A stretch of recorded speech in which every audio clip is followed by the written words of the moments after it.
Amados, antes de nós começarmos a leitura aqui do capítulo 11 de Romanos, eu vou esclarecer um pouco do contexto aqui para vocês. Nos capítulos anteriores, Paulo, ele traz uma explicação bem ampla do plano de salvação de Deus e da sua soberania. E como funciona o processo de eleição. Mas Paulo faz um desabafo comovente quando chega ali em Romanos 9. Ele faz um desabafo comovente acerca de seus irmãos israelenses, né? Lá no capítulo 9, versículo 2, ele escreve da seguinte maneira: tenho grande tristeza e constante angústia em meu coração, pois eu até desejaria ser amaldiçoado e separado de Cristo por amor de meus irmãos, o de minha raça. A angústia de Paulo era tanta que ele estava disposto até mesmo perder a sua salvação para que os seus irmãos, o seu povo, o povo israelense, obtivesse a salvação. E quem chega até o momento, lendo até aqui, né, fazendo uma leitura capítulo após capítulo, pode até parecer, certo, para muitos, que o plano de Deus para Israel havia falhado, né? Já que Israel não creu no Messias, Cristo Jesus, para a salvação. Mas Israel como nação, né, porém uma pequena parcela da nação judaica, creu em Jesus para a salvação. É isso que nós vamos ver um pouco a seguir. Tanto é que ainda em Romanos 9, certo? O apóstolo Paulo, ele cita Isaías, né? Afirmando que Isaías exclama com relação a Israel, lá no versículo 27, embora o número dos israelitas seja como a areia do mar, apenas o remanescente será salvo. Já naquela época, na época de Jesus, quando ele veio, ele costumava dizer: mas vocês não creem porque não são das minhas ovelhas. As minhas ovelhas ouvem a minha voz, eu as conheço, elas me seguem, e eu lhe dou a vida eterna, e elas jamais perecerão, ninguém poderá arrancar da minha mão. Já naquela época, para a nação judaica, Cristo Jesus fazia uma separação do rebanho. Existiam as ovelhas de Cristo e as ovelhas que não eram de Cristo. Ainda em João 10, ele também afirma: eu sou o bom pastor, eu conheço as minhas ovelhas, e elas me conhecem. Assim como o Pai me conhece, eu conheço o Pai, e dou a minha vida pelas ovelhas. Tenho outras ovelhas que não são deste aprisco. É necessário que eu as conduza também. Elas ouvirão a minha voz, e haverá um só rebanho e um só pastor. Esses textos apontam que dentro da mesma nação, a salvação era individual, já naquela época. E ainda apontava para o futuro, onde Cristo teria ovelhas em outras nações. Assim como está descrito em Apocalipse, né? Ele comprou com seu sangue pessoas de todos os povos, línguas e nações. Glória a Deus pelo seu sacrifício. Amados, e aqui eu vou começar a entrar no texto principal, né? Mas antes eu quero frisar que ainda em Romanos 10, Paulo, no versículo 16, cita também Isaías, né? Quando ele fala que naquela época, quando o evangelho chegou a eles, nem todos israelitas aceitaram as boas novas. No versículo 16 ele fala: no entanto, nem todos os israelitas aceitaram as boas novas, pois Isaías diz: Senhor, quem creu em nossa mensagem?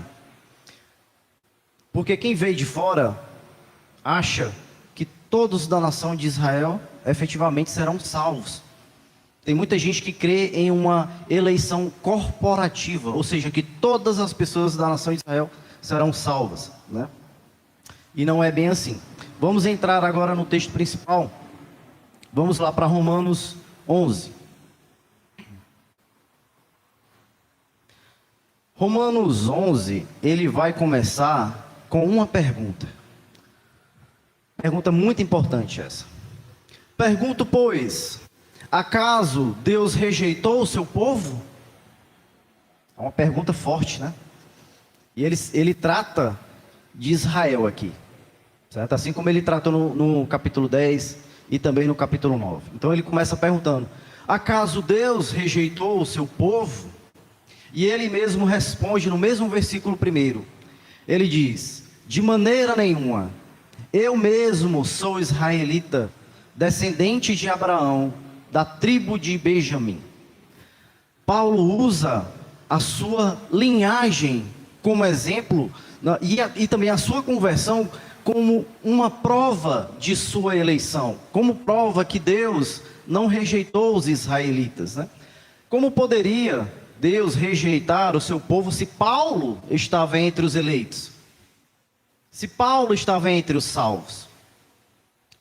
Ainda no versículo 2, ele começa a desenvolver essa ideia. Ele fala: Deus não rejeitou o seu povo, do qual de antemão conheceu. Ou vocês não sabem como Elias chamou a Deus contra Israel? Conforme diz a Escritura: Senhor, mataram os teus profetas e derrubaram os teus altares. Eu sou o único que sobrou e agora estão procurando matar-me. E qual foi a resposta divina? Reservei para mim 7.000 homens que não se dobraram os joelhos diante de Baal. Irmão, desde a fundação de Israel, a eleição sempre foi individual para a salvação. Sempre. Não é porque o indivíduo pertencia ao povo, à nação de Israel, que efetivamente ele seria salvo. Muita gente acredita ou acha que é dessa forma.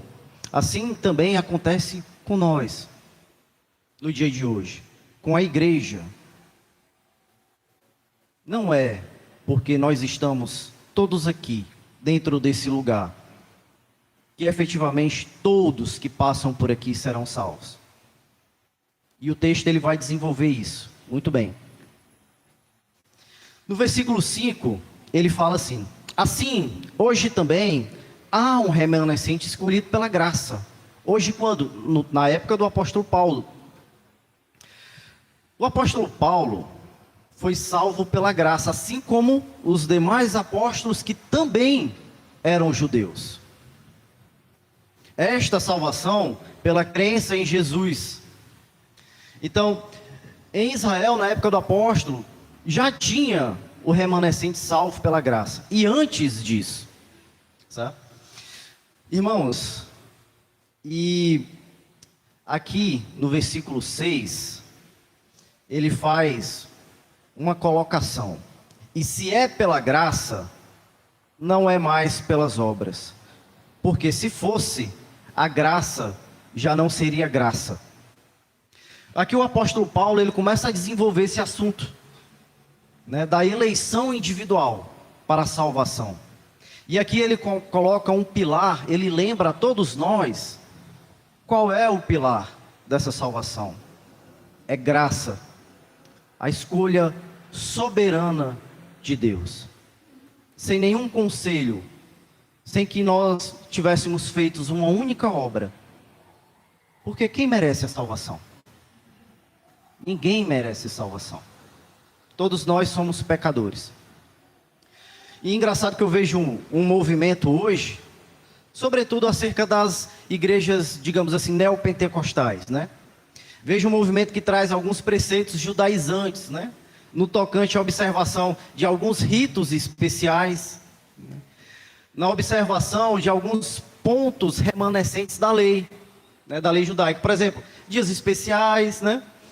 Abstenção de certas comidas, tributos e impostos como o dízimo. Se você não observar essas coisas, você caiu da graça. Você está fora da salvação. Eles querem, parece até que eles querem retornar à lei. Parece até que a graça não é suficiente. E Paulo lembra aqui nos lembra sobre o pilar que é necessário para essa salvação. É a graça de Deus, e não por obras. Ninguém se justificará por obras, seja quaisquer ela que sejam. No versículo 7, ele fala o seguinte: que dizer então? Ou seja, é como se ele quisesse dizer: o que direi eu, pois, após essas observações? Ele fala que o seguinte: Israel não conseguiu aquilo que tanto buscava, mas os eleitos o obtiveram. E aqui uma afirmação um pouco mais dura, né? Os demais foram endurecidos. Ele fala que todo esse plano, todas essas coisas que ele está descrevendo, que ele descreveu no capítulo 9, no capítulo 10 e agora aqui no capítulo 11, certo? Que não era efetivamente para a salvação de todos, mas para a salvação dos eleitos. Porque Israel não conseguiu o que queria, mas os eleitos sim. Os eleitos de Israel e os eleitos de todas as nações, como nós veremos a seguir.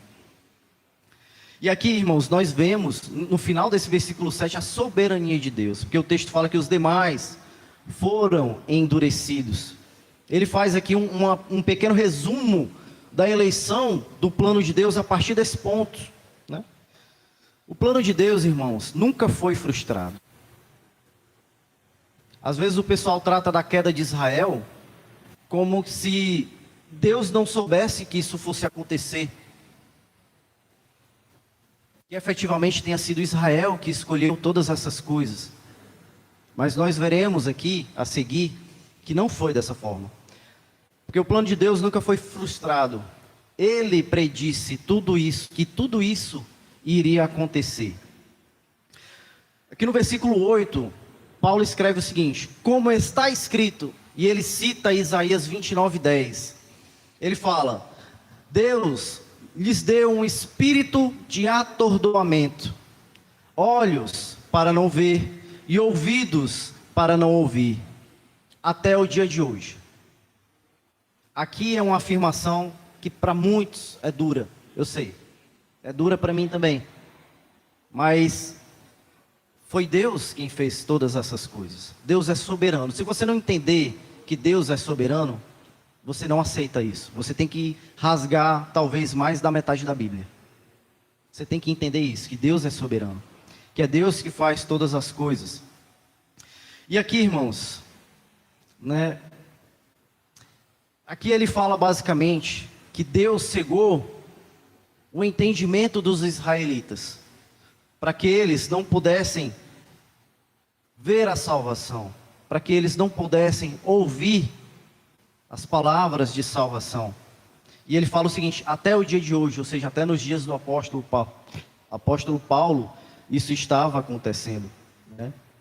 E mais, ele cita ainda algumas palavras de Davi no Salmo 69, versículo 22 e 23, que fala que a mesa deles se transforma em laço e armadilha, pedra de tropeço e retribuição para eles. Escureçam-se os seus olhos, para que não consigam ver, as suas costas fiquem encurvadas para sempre.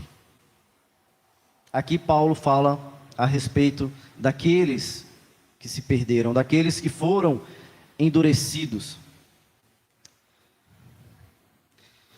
Irmãos, engraçado, em Mateus 13, 14, Jesus afirma que naquela geração se cumpriria todas essas profecias de Isaías. Vou até ler aqui para você, Mateus 13.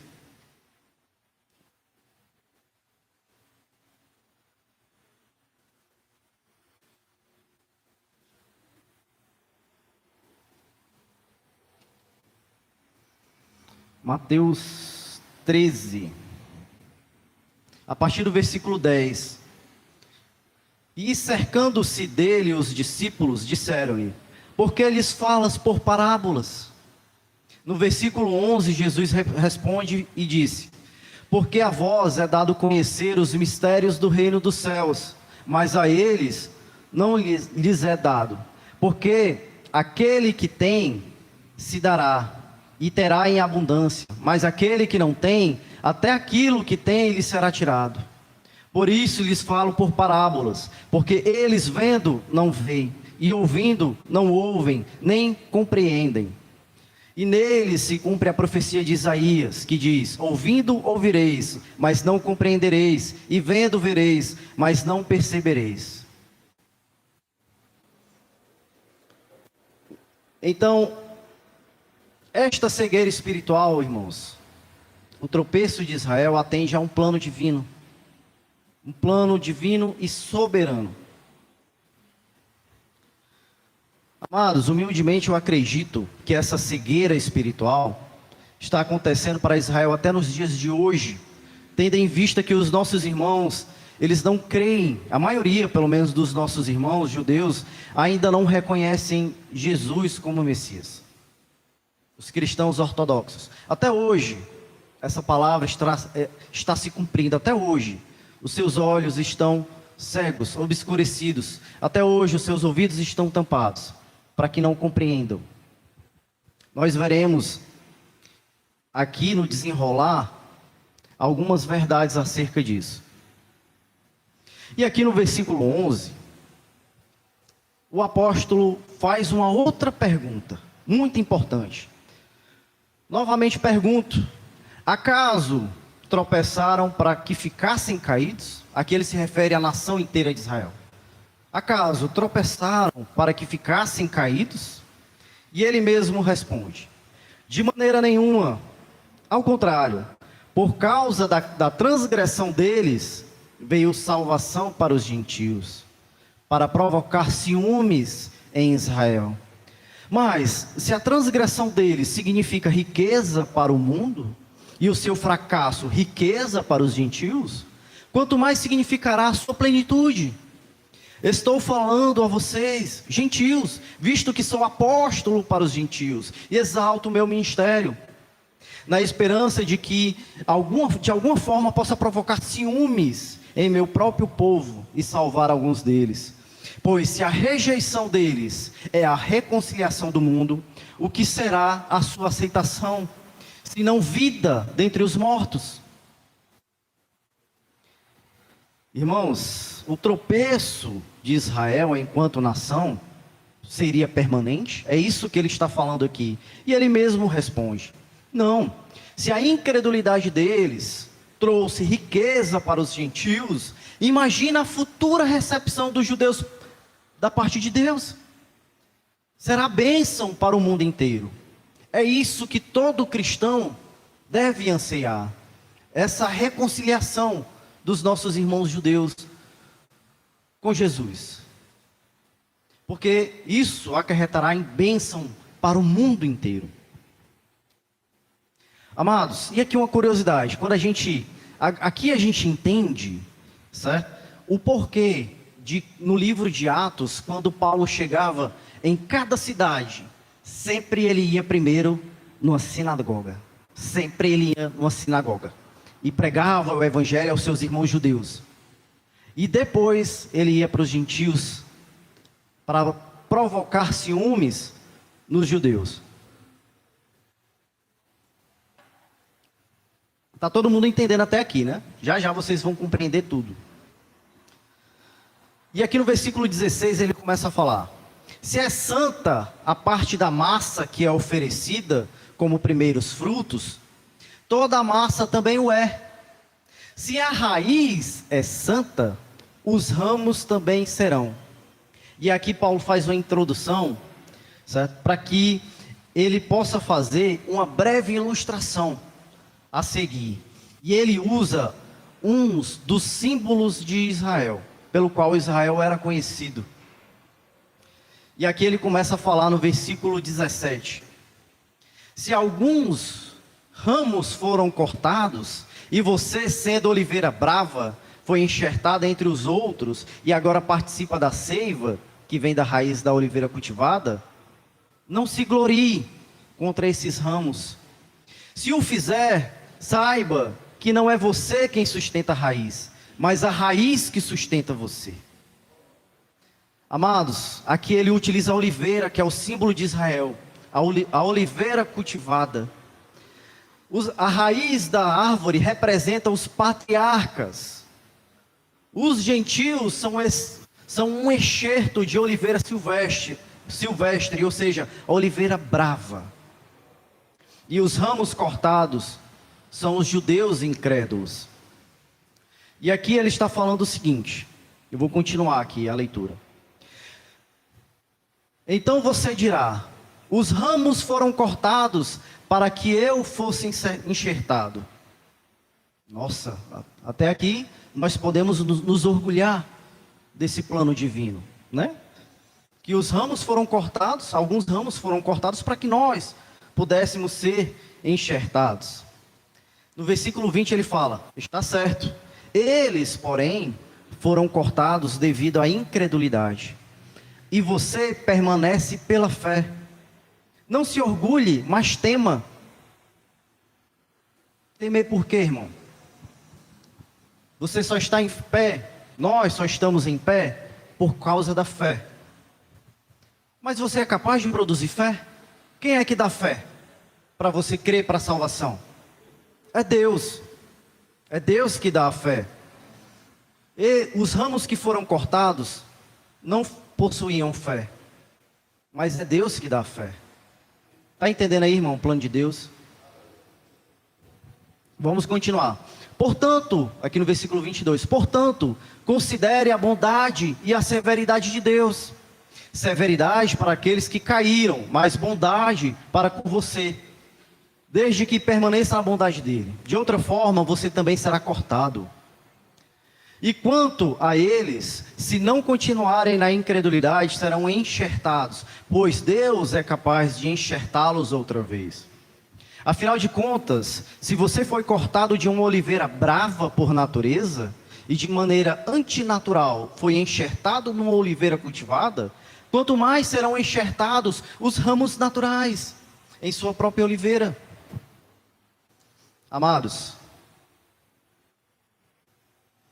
afinal de contas, se você foi cortado de uma oliveira brava por natureza e de maneira antinatural foi enxertado numa oliveira cultivada, quanto mais serão enxertados os ramos naturais em sua própria oliveira. O que é que ele está dizendo aqui? Aqui nós vamos extrair, certo, dessa seção de texto, 4 verdades. Primeira, a salvação é pela fé. E os gentios precisam ser humildes quanto a isso. Nós precisamos ser humildes enquanto a isso. Não há espaço para orgulho. 2, não há espaço para orgulho espiritual na salvação pela graça. Eles caíram, mas você está de pé. Mas você só está de pé porque foi Deus que deu a fé para você. É Deus que mantém você de pé. Já já vocês vão entender porque eu trouxe essa mensagem. 4, a salvação sempre é um milagre. Sempre é o Senhor que opera a salvação. Você não é capaz de crer. Se Deus não lhe tocar, se Deus não retirar as escamas dos seus olhos, se Deus não tirar o tampão que tem no seu ouvido, você não é capaz de crer para a salvação. A salvação é sempre um milagre. Para o Senhor, preste atenção, para o Senhor, não é mais difícil salvar um judeu do que um gentio. Foi Ele que programou todas essas coisas. Perceba que é um plano que vem lá desde a raiz da oliveira, dos patriarcas. Um plano que leva milênios, que já já vocês vão entender. 4, aliás, a salvação sempre é um milagre. Irmão, e aqui engraçado que ele fala o seguinte, né? Lá no começo, ele passa, no versículo 16 ainda, ele fala o seguinte: se é santa a parte da massa que é oferecida com primeiros frutos, toda a massa também é. Se a raiz é santa, os ramos também serão. Irmão, você só é santo porque a raiz é santa. O que nutre você é a seiva que vem da raiz.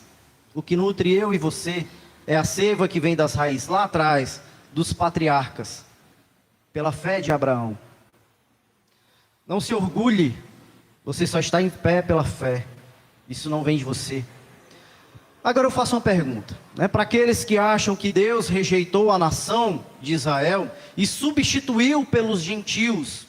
Eu tenho escutado muito isso nas redes sociais. A cada postagem sobre guerra, a cada postagem sobre calamidade, eu escuto cristãos professando palavras de maldição contra judeus. Cristãos, convertidos, eu imagino, que se dizem cristãos, professando esse tipo de palavra, né? Mas eu pergunto, poderia o Senhor, porque o Senhor cortou os ramos, para enxertar outros ramos, nós, na oliveira, poderia o Senhor arrancar as raízes e o tronco? E aí? Como é que a seiva ia chegar até nós? Será que os ramos sobreviveriam? Irmãos, a oliveira não foi substituída. Nós é que fomos enxertados na oliveira.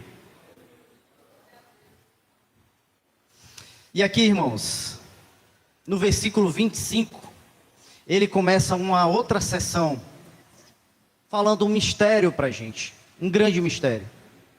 Irmãos, não quero que ignorem esse mistério, para que não se tornem presunçosos. Paulo temia isso, que os gentios, que nós nos tornássemos presunçosos acerca da eleição, acerca da predestinação. Porque Deus nos predestinou desde antes da fundação do mundo. E assim, Paulo temia que nós nos tornássemos presunçosos por conta da queda de Israel. E aqui ele fala, Israel experimentou um endurecimento em parte, até que chegasse a plenitude dos gentios. E aqui ele vai reafirmar a salvação da oliveira. Ele vai reafirmar que ele não arrancou as raízes da oliveira, não arrancou o caule da oliveira, não arrancou todos os ramos da oliveira. Aqui no versículo 26, aliás, uma curiosidade aqui no versículo 25. O nome Israel aqui usado, antes que alguns digam que Israel está se referindo ao Israel de Deus aqui, o nome Israel que é usado aqui, é usado 70 vezes no Novo Testamento. E sempre para descrever judeu, hebreu ou israelita. A única exceção é em Gálatas 5, que ele fala do Israel de Deus. Essa é a única exceção. Então ele fala o seguinte, aqui no versículo 26. Aliás, vou ler de novo 25 e completar com 26. Irmãos, não quero que ignoreis esse mistério, para que não se tornem presunçosos. Israel experimentou um endurecimento em parte, até que chegue a plenitude dos gentios. E essa plenitude está chegando. Quem assiste lá as nossas lives, dia de segunda-feira, sabe que a plenitude dos gentios está chegando. Versículo 26. E assim todo Israel será salvo. Repita comigo, todo Israel será salvo, como está escrito. E aqui ele cita Isaías 59, do 20 ao 21. Virá de Sião o Redentor, e desviará de Jacó a impiedade. E esta é a minha aliança com eles, quando eu remover os seus pecados. E aqui, irmãos, vemos agora, neste finalzinho, um tipo de eleição diferente. Até aqui nós vimos uma eleição individual para a salvação.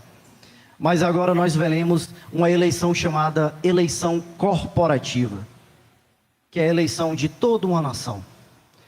Na plenitude dos gentios, no final dos tempos, a nação de Israel, enquanto nação, toda a nação de Israel será salva. Vamos lá.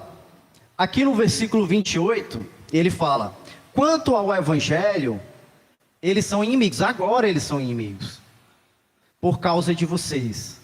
Mas quanto à eleição, são amados por causa dos patriarcas. Ou seja, eles são amados por causa da raiz. Da raiz, dos caules, do caule, são amados.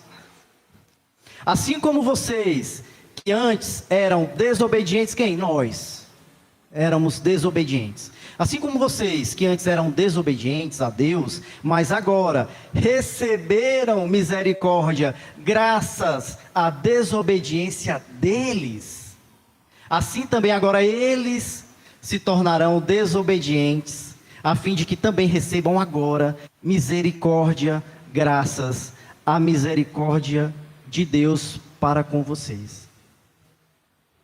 Aqui vemos o mistério, vemos o plano de Deus se desenrolar na nossa frente, através dos milênios.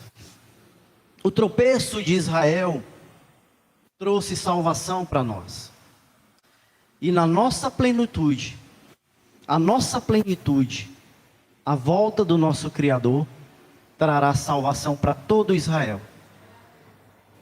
É forte, irmão, isso.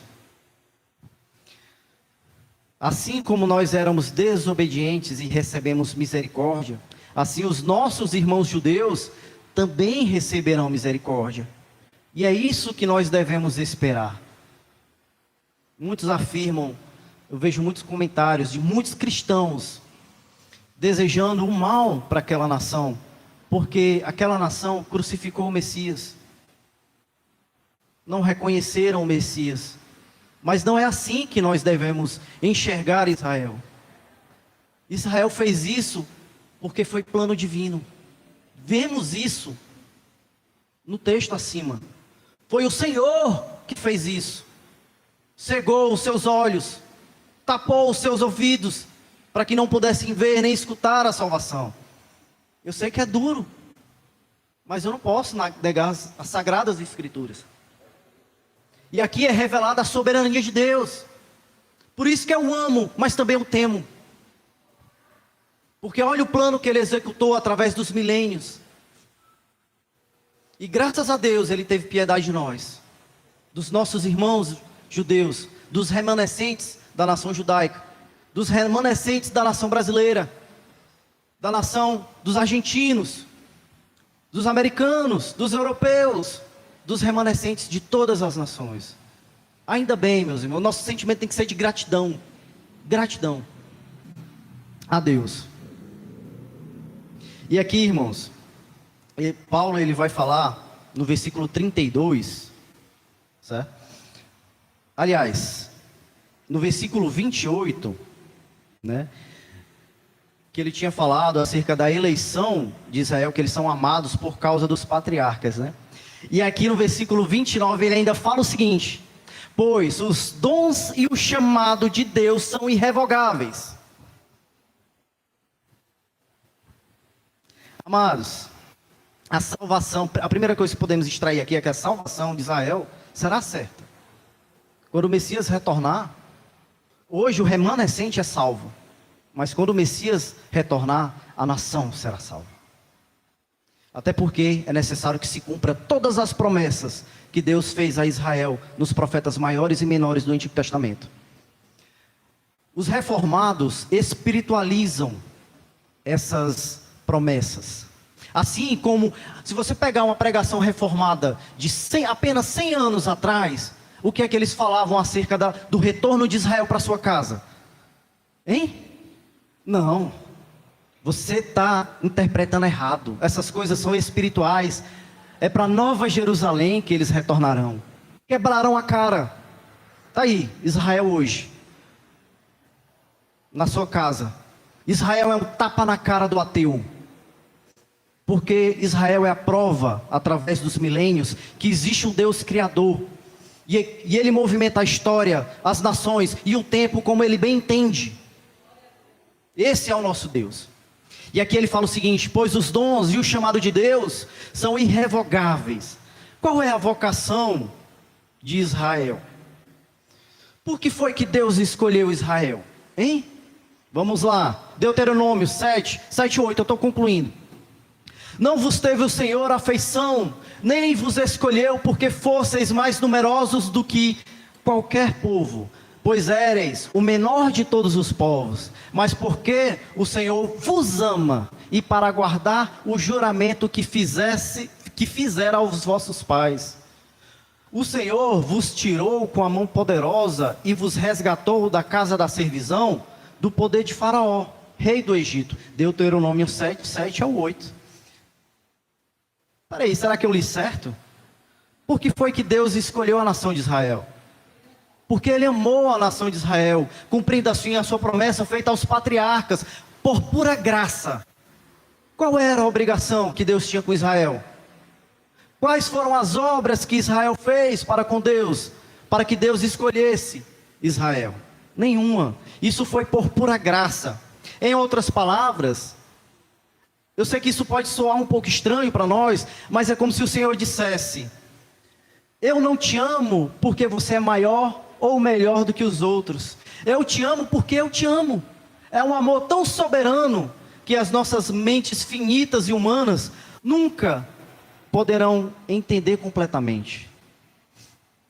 E assim acontece com a igreja. Não foram muitos os sábios, os inteligentes, segundo a carne, que foram chamados. Não foram os ricos que foram chamados, muitos os ricos que foram chamados ao Evangelho. Porque Deus usa as coisas loucas do mundo para confundir as que são. Está entendendo o mistério de Deus, irmão, aí? Glória a Deus. Assim como Ele usou, assim como Ele fez a eleição de Israel lá atrás, não pela grandeza de Israel, ou pelas qualidades de Israel, Ele fez assim também com nós, com a igreja. Os ramos que foram enxertados na oliveira, seguindo o mesmo padrão de eleição. Glória a Deus, aleluia. Israel, irmão, é um tapa na cara do ateu. Olha o que Israel passou.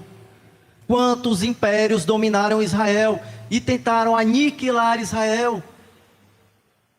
A Síria tentou, Babilônia tentou,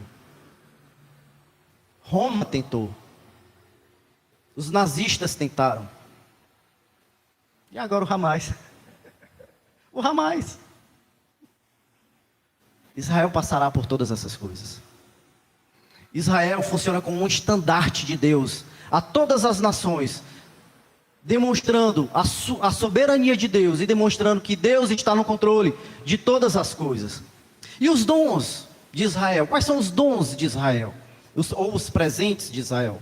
No capítulo 9, Paulo descreve isso. Adoção de filhos, a glória divina, as alianças, a concessão da lei, a adoração no templo, as promessas e os patriarcas, que são a geração terrena de Cristo. 7 presentes, 7 dons de Deus para Israel. E ele fala que os dons e o chamado de Deus são irrevogáveis. Glória a Deus, aleluia. E aqui ele fala: assim como vocês que antes eram desobedientes a Deus, mas agora receberam misericórdia graças à desobediência deles. Glória a Deus, aleluia. No versículo 32, Paulo ainda vai falar o seguinte para concluir. Olha aqui o plano de Deus, agora que você vai entender o plano de Deus. Pois Deus sujeitou a todos a desobediência para exercer misericórdia com todos. No final de contas, esse é o plano soberano de Deus.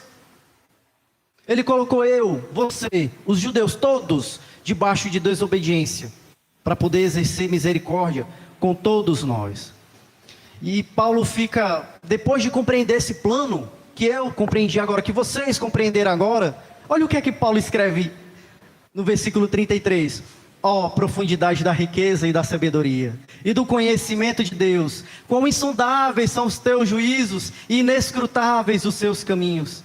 Quem conheceu a mente do Senhor? Após perceber esse plano divino que levou milênios para ser executado, Paulo ele fica maravilhado, fica abobalhado, como eu estou agora, como eu tenho certeza que muitos de vocês estão agora. Esse texto, irmão, é um lembrete para todos nós que Deus é soberano. Ele está no controle da história, do tempo, das nações e dos acontecimentos futuros. É Ele que planeja toda a história. O coração dos governantes é como água na mão dele, que ele direciona para onde quer, assim como está escrito no Antigo Testamento.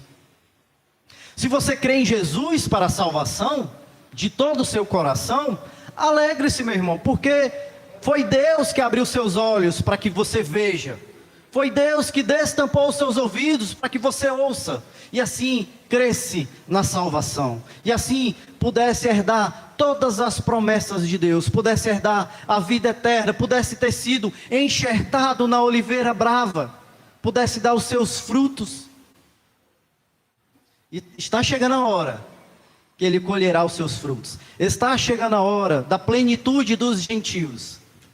E então, nós, os remanescentes de todas as nações, como está escrito em Apocalipse, pessoas de todos os povos, línguas e nações, seremos salvos. E não só nós, mas todo o Israel será salvo. Amados, eu espero que essa breve mensagem tenha edificado a sua vida. Eu espero verdadeiramente que o plano de Deus, através dos milênios, tenha ficado claro para você nessa manhã. E que possa produzir sobremaneira em nós humildade. Humildade, certo? Que nós possamos entender que nós nada somos. Nós somos uma poeira que vai e passa.